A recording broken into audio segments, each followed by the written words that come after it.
Hello friends, welcome to pebbles. நான் உங்கள் கோபி சுதா, கோவிய சமையல். நம்ம இன்றைக்கி செய்ய போகிறது ரொம்ப சிம்பிளாக செய்யக்கூடியது கேரளா ஃபிஷ் கறி.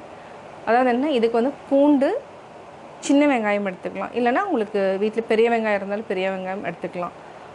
அதை வந்து நல்லா வதக்கிட்டு, அது ஸ்பெஷலி என்னென்னா தேங்காய் எண்ணெய் தான் வந்து ரொம்ப டேஸ்ட் கொடுக்கும். பூண்டு வெங்காயம் நல்லா வதக்கிட்டு மிளகாத்தூள், மல்லித்தூள் இது இருந்தாலே போதுங்க. அதாவது என்ன, காஷ்மீரி கலருக்காக நான் வந்து காஷ்மீரி மிளகாய்த்தூள் ஆட் பண்ணியிருக்கிறேன். இன்னொன்று என்னென்னா, ஃபிஷ் கறிக்கு வந்து என்னென்னா கொடாம்புளி தான் நம்ம யூஸ் பண்ணணும். கொடாம்புளிலையும் நிறைய மருத்துவ குணங்கள் இருக்குது. அதாவது டைஜஷனுக்கு ரொம்ப யூஸ்ஃபுல்லாக இருக்கும். புளி நம்ம ஆட் பண்ண போகிறதில்ல, இதுக்கு பதிலாக கொடாம்புளி ஆட் பண்ண போகிறோம். இதை வந்து நல்லா ஹாட் வாட்டரில் சோக் பண்ணி வச்சுட்டு லாஸ்ட்டில் ஆட் பண்ணிவிட்டு, மீன் வந்து நம்ம கடைசியாக, மீனுக்கு வந்து என்னென்னா ரொம்ப நேரம் வேக வைக்கணுங்கிறதுலாம் ஒரு 2 minutes to 3 minutes இருந்தாலே போதும். நீங்கள் மீனை போட்டுட்டு மூடி வச்சிடலாம். அவ்வளோ டேஸ்ட்டாக இருக்கும். மெயினாக என்னென்னா, நீங்கள் தேங்காய் எண்ணெயில் தான் நம்ம செய்ய போகிறோம். வாங்க எப்படி செய்கிறதுன்னு பார்க்கலாம். இது என்ன ஃபிஷ் நம்ம எடுத்துக்கிறோன்னு பார்த்தீங்கன்னா ஷீலா. இதில் பார்த்தீங்கன்னா நடுமுள் மட்டும்தான் இருக்கும்.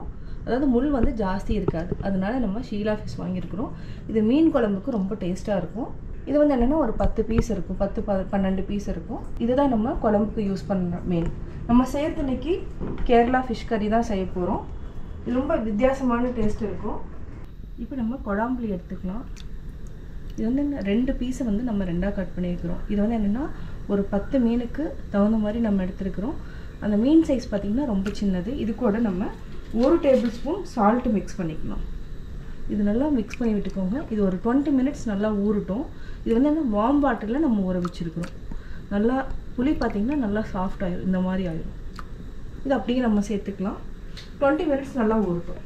கேரளா ஃபிஷ் கறிக்கு தேங்காய் எண்ணெய் ஊற்றிக்கலாம். தேங்காய் எண்ணெய் வந்து ஊற்றுறப்ப என்னென்னா உங்களுக்கு டேஸ்ட் வந்து ஜாஸ்தி கொடுக்கும்.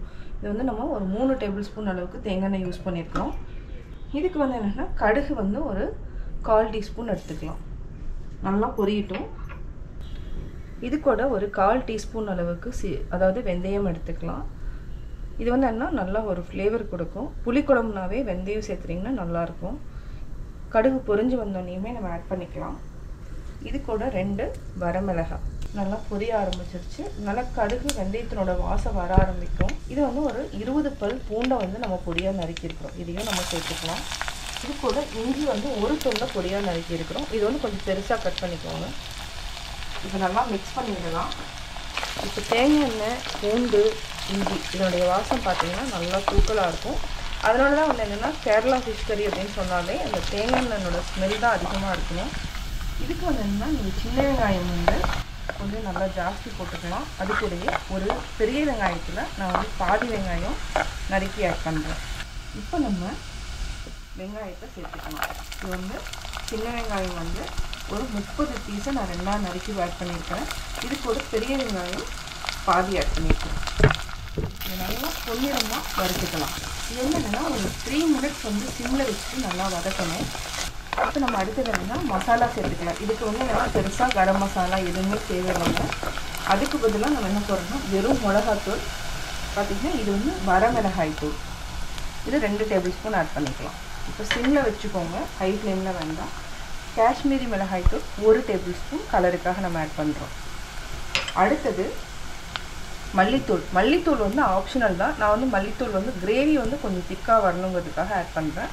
இதை வந்து நீங்கள் வந்து வேண்டாம்னா விட்டுருங்க, அப்படியே விட்டுருங்க. இதை நல்லா அப்படியே எண்ணெயிலே போட்டு பச்சை வாசனை போகிற வரைக்கும் நல்லா வதக்கிடணும். ரொம்ப நேரம் விட்டிங்கன்னா மீன் குழம்பு டேஸ்ட்டே போயிடும். அவ்வளோதான். இப்போ நம்ம தண்ணி ஊற்றிக்கலாம். நல்லா கொதிக்கணும். கொதிச்சதுக்கப்புறம் இந்த கொடாம்புளியும் நம்ம ஆட் பண்ணிக்கலாம். இந்த கொடாம்புளி வந்து என்னென்னா ரொம்ப சத்துள்ளதுங்க. அதாவது நார்மலாக நம்ம வந்து யூஸ் பண்ணுற புளியை விட இதில் வந்து நிறையா சத்துக்கள் இருக்குது. இதில் மருத்துவ குணங்கள் இருக்குது. அதாவது டைஜஷனுக்கு ரொம்ப நல்லது இந்த புளி யூஸ் பண்ணலாம். இது வந்து இப்போவே நம்ம ஒரு கொதி வந்ததுக்கப்புறம் நம்ம இந்த புளியை அப்படியே ஆட் பண்ணிக்கலாம். ஆல்ரெடி இதுலேயே நம்ம உப்பு சேர்த்துருக்குறோம். தேவைன்னா நம்ம சேர்த்திக்கலாம். இது ஒரு கொதி வரட்டும். இப்போ மீன் குழம்பு, அதாவது புளிக்குழம்பு ரெடி ஆகிடுச்சுங்க. அதாவது கொதிச்சிட்ருக்குது. இந்த ஸ்டேஜில் நம்ம கொடாம்புளியை அப்படியே ஆட் பண்ணிக்கலாம். உப்பு சேர்த்துருக்குறோம். இதை சேர்த்துட்டு இன்னும் கொஞ்சம் தண்ணி விட்டுக்கலாம். இது நல்லா கொதிக்க விட்டுடலாம். அதாவது மூடி வச்சுக்கணும். ஆயில் நல்லா மேலே வர ஆரம்பிச்சிருச்சு. இந்த ஸ்டேஜில் நம்ம மீன் போட்டுக்கலாம். இப்படி நல்லா மூழ்கிற அளவுக்கு நம்ம அப்படி அதே உள்ள அப்படியே இது பண்ணிடுங்க. ஒரு மீனை வந்து ஒரு டைமில் இந்த ஷீலா மீன் வந்து பார்த்திங்கன்னா ஒரு 3 மினிட்ஸ்லேயே நல்லா வந்து வெந்துடும். இந்த சூட்லேயே வெந்துடும். ஒரு சில மீன் 7 to 8 மினிட்ஸ் ஆகும். இதையும் நல்லா அப்படியே நல்லா இது பண்ணிடணும். ரொம்ப தள்ளினீங்கன்னா உடஞ்சி போக ஆரம்பிச்சிடும். நம்ம அதனால் கொஞ்சம் கேர்ஃபுல்லாக வந்து அப்படியே உள்ள தள்ளிக்கலாம். ஆயில் பார்த்திங்கன்னா நல்லா அப்படியே மேலே மிதந்து வர ஆரம்பிக்கும். அவ்வளோதான், நம்ம எல்லா விஷயமே போட்டோம். ஒரு 3 மினிட்ஸ்க்கு அப்புறம் நம்ம தேங்காய் பால் ஊற்றிக்கலாம். ஏன்னா தேங்காய் பால் வந்து நம்ம ரொம்ப நேரம் கொதிக்க வைக்கணுங்கிறது இல்லை. இல்லைனா நீங்கள் தேங்காய் பால் வேணுன்னா அப்படியே கூட விட்டுடலாம். நம்ம ஒரு 3 மினிட்ஸ் நல்லா கொதிக்கிட்டோம். இது நம்ம லைட்டாக கருவேப்பிலையும் தூவி விட்டுக்கலாம். இது வந்து என்னென்னா லாஸ்ட்டில் வந்து பண்ணுறப்ப என்னென்னா அந்த ஃப்ளேவர் நல்லாயிருக்கும். மீன் குழம்புனோட ஃப்ளேவர் நல்லாயிருக்கும். அதனால நம்ம கருவேப்பிலையை லாஸ்ட்டில் வதக்கிறப்ப போட்டிங்கன்னா அந்த டேஸ்ட் வராது. பார்த்திங்கன்னா ஆயில் நல்லா மேலே வந்து பார்க்கவே பாருங்கள் ரொம்ப சூப்பராக இருக்குது. நம்ம வந்து என்னென்னா தக்காளியெல்லாம் ஆட் பண்ணுவோம். இதெல்லாம் இந்த குழம்புக்கு வந்து எதுவுமே தேவையில்லை. ஃபிஷ் கறி ரொம்ப சிம்பிளாக நீங்கள் வந்து என்னென்னா ஒரு 10 மினிட்ஸ்லேயே செஞ்சிடலாம். நான் வந்து வீடியோங்கிறதுனால உங்களுக்கு வந்து சிம்மில் வச்சு நான் காமிக்கிறேன். ஃபிஷ் கறி ரெடி ஆகிடும் ஒரு 3 மினிட்ஸில்.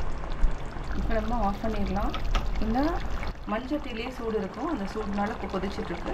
கேரளா ஃபிஷ் கறி ரெடி. சுவையான கேரளா ஃபிஷ் கறி ரெடி.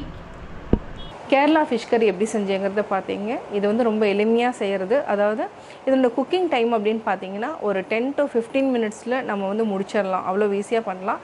ட்ரை பண்ணி பார்த்துட்டு உங்களுடைய கமெண்ட்ஸ் எனக்கு சொல்லுங்கள். லைக் பண்ணுங்கள், ஷேர் பண்ணுங்கள், மறக்காமல் சப்ஸ்கிரைப் பண்ணுங்கள்.